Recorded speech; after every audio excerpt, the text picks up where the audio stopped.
We are reopening for in-person learning and looking forward to seeing your students back in school.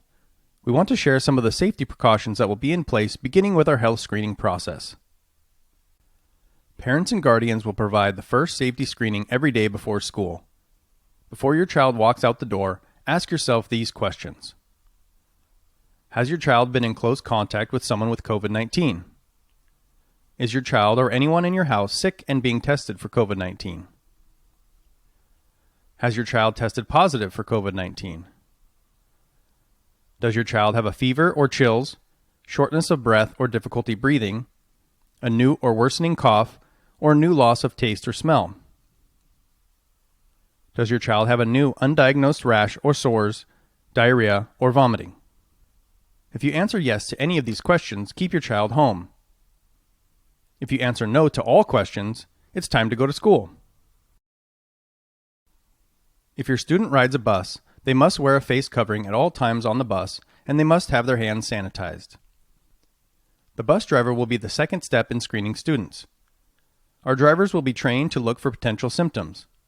If the driver observes any potential symptoms, your child will be placed in the front seat of the bus. Any child who exhibits symptoms on the bus or at any time during the day at school will go to a designated health room for further evaluation and to isolate from others while waiting to go home. These students will be supervised by trained staff. When your student arrives at school, they must wear a face covering at all times while in the building, unless they are eating or drinking.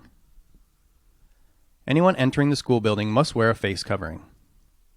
Due to health and safety recommendations, all student water fountains have been turned off.